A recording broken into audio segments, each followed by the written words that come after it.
Hello everyone, welcome to a Paper Flourish craft video. My name is Julie. Now you can see in front of, or on the craft mat here, I have a huge selection of ink blending tools, and that's the focus of today's video. We have a lot of customers who come in asking about what inking tools do they use. So I thought I'd take you through the inking tools that we have, blending tools that we have in store, and just to explain some of the differences between them and show you the difference between the blending you'll get. If you ask me which ones of these do I use, the answer is pretty much all of them, because they all have their place in ink blending. Let's start with the Lavinia ones. They have the large and the smaller blenders, these little things, and they're great for your blending. I'll show you the effect of those shortly. At the moment they have three sizes of stencil brushes, the 3, the 7 and the 9, and again they all have their place with your ink blending. Stamperia make these little blending sponges. Here, the finger daubers, they fit on the end of your finger. They're great to do a small area of blending, and also for your card edges. They can work really well as for those. So we have those there in stock. Again, these ones here, they're the Ranger detail blending tools. So two different ends that you can use to ink, and they'll be able to ink a really small area for you. Fine blending. The Holtz tools, blending tools, they have the Velcro on the end, and these foam sponges fit onto the end, so you can get the packs of the foam, the blending foams. And also these are Holtz, these are the more recently released dome blending foams, which I find these are so nice to use. Again, they all have their place. If you want to have, say, a blending foam for every colour, 20 in a pack here, good way to do it. And then, as I said, I'll show you the difference between them in just a moment. So let me pop those to the side. When I work ink blending, always, and also stamping, Lavinia Multifarious card gives you the best results, and it is the easiest to blend your ink on. I'll show you in a moment as well some of the really great ink the ink pads to use, the difference between them, what to use for what. I've got just a piece of spare paper there, and I'm just going to put the Multifarious card on top of that. Inks, oxides are fantastic for ink blending. They give you that sort of matte chalky blend, but they work so easily on your cardstock. So I'm going to use, I have one of the Holtz blending tools with the foam on the end to show you how easy this is. Ink it up. I always take a little bit off on the side, just so you don't get that really harsh, strong circle to begin, and just blending over the top. Now these foams, if you're looking to cover a large area of card with ink, you cannot go past these, or these foams. So the domes or the foam, they will give you a really nice heavy blending of ink, and you can see how nice and smooth and easy that's going on. This is your lumberjack plate, Distress Oxide. So one of Holtz's newer colours. Distress ink. These are great for your card edges. You can stamp with them as well. They're not the first choice I go to for ink blending. I said I'm doing a card edge, that's fine. They're a lot harder. Being closer to a dye ink, they don't blend quite as well. You can see there I'm not getting quite the smoothness that I did with the Oxide, and it's a little bit harder to work that ink onto your card. This gives you a much nicer effect. However, saying that, this one here is darker. So if you're going, I really need a slightly darker red, well then you may go for the Distress ink. But first choice is always your oxides. Your other choice, which blends beautifully, are your Lavinia Elements ink pads. These are inky, strong in colour, a little bit more vibrant in colour than your oxides, but they blend like an absolute dream. So again, if I'm going to use this one, Lime Punch, ink up, and you'll see how easy it is to get that nice full coverage of ink onto the card, and blends beautifully. So you can see the difference there between the Oxide and the Lavinia Elements, which have blended really easily, and the Distress ink just doesn't quite do it the same way. Distress ink though, if I pick that up, and just wanted to do a bit of an inking around the card, it's great. Look at that. You can also do that with the dauber sponge as well, the finger dauber. They work well. So I hope that just helps as to which ink pads to use for what type of blending you're looking to do. All right, so they're giving you a really good solid coverage of ink, and especially if you want to ink a large area with that full coverage of ink, you cannot go past the range of blending tools.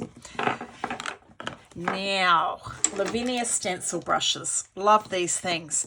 They also will give you a nice coverage of ink, but not quite as heavy as your Oxide. So let's, your range of blending tools. Again, I'm taking a fair bit off, and I'm going to blend onto the card. They're lovely to work with, but I'm going to have to work a lot harder, put a lot more ink on to get that kind of coverage. However, if I want a lighter coverage, I will always pick these up. And then, depending on the area you're inking, as to which ones of these you're going to pick up. Lavinia, if you're going around the moons with your ink, this is brilliant. Just to get that little fine blending around the edge of the moon is awesome. If I'm doing hills, I'll often do them with the medium size one, the Series 7, and then I'll use the fine one just at the top of the hill mask, just to get that darker edge onto the hill. Edge of the cards, I usually go with this one. I find that works really, really well, just to blend nicely around the edge of your card. So you see what I mean? They all, depending what you're doing, is what you're going to pick up for a blending tool. Yeah, so your Lavinia brushes, they work brilliantly in a stencil, which I'm going to show you shortly. These ones here, this is the Couture blending brush. This is the medium size, which we do have in stock at the moment. Stamperia make a similar blending brush. I went to get one off the shelf and realised we're out of stock of them. So they will be back in stock very, very soon. And these brushes have these little fine, you can see it, little fine pieces, fine hairs in them. They feel really good. But they will also give you a nice ink blending, a little bit darker maybe than your stencil brushes, but not quite as dark as your range of tools. But they're a really useful blending tool to have in your supplies as well, in your craft area. Finger daubers on the end of your finger, around the edge of your card, fine detail. And then the blending sponges, I tend to have one for each colour. This is one to go with a blue one, and I've got Mermaid Lagoon. Now these will give you a really heavy coverage of ink and really, really easy to work with. They'll do your card edges nicely as well. But you can see there I'm getting a really solid coverage, and they come now in two sizes. The one I was working with is the smaller size, then you've got the pack of the large one. So if you wanted to cover that whole piece of cardstock with the ink, I would pick up the large one for those. And in a moment I'm going to show you, I love using these if I'm applying ink to the gel press. They work extremely well. So I'm just going to clear some space, and I'm going to put together a background for a card, just showing the use of some of these different blending tools. Probably use the back of that. And I'm going to start with a gel press print. I have here Roland, the gel press, one of the Lavinia gel presses. And I'm going to brayer some ink onto the card. So this is the Mermaid Lagoon Oxide. They work really well on the gel press, as does Line Punch or the Elements inks. They work extremely well too. But let's go with the Oxide. So I'm just going to brayer that ink on here. The ink always looks lighter on the gel press than how it ends up on your card. I'm not going to do anything super duper fancy with it. So that's got the Mermaid Lagoon in the background on the card. A good way to clean off your brayer, have a baby wipe and run it on the baby wipe. It all comes off. Wild honey. What I'm thinking of doing is putting some wild honey around the edge. So this is where these blending tools are going to come in. I know this is blue, but I'm going to use it for the wild honey. Let's use the other end, which should be nice and dry. So I've picked up the wild honey on the thing. I'm just going to sponge that around the edge. So I really love using, that wasn't very clever, Julie. Now I've got blue on my Oxide ink. I probably should have done that first and then picked it up. There we go. We'll clean that off shortly. So I'm just sponging that wild honey around the edge of the gel press. A lot harder to do what I'm doing with the other ink blending tools, but these sponges, the Lavinia sponges, work really well for that.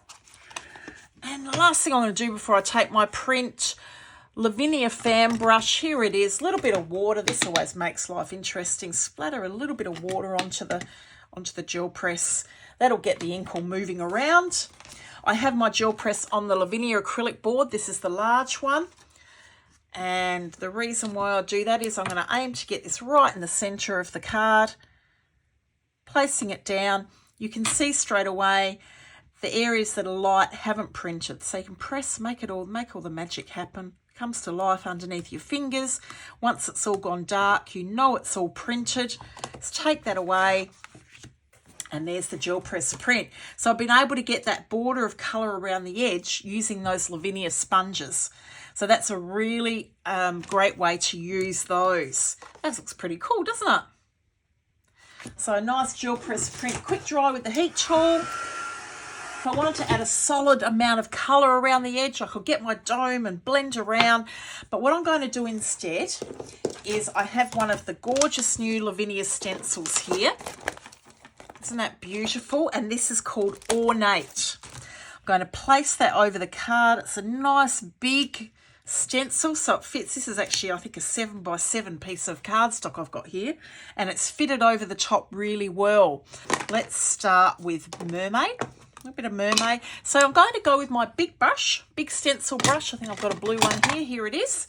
So this is the large stencil brush, and I'm just going to stencil around the edge of the card. So this will show you sort of another way that you can use the different sizes of Lavinia stencil brushes. So here I'm using the large one to cover the large area. So I'm going all the way over that background. So that's with Mermaid. Coming in now with Mulberry. And what I'm going to do here is pick up the medium-sized stencil brush, and I'm just going to colour areas with the Mulberry. So not the whole area, just picking up different sections with that Mulberry. Midnight Blue, let's go on with a really dark blue. This is the small size stencil brush.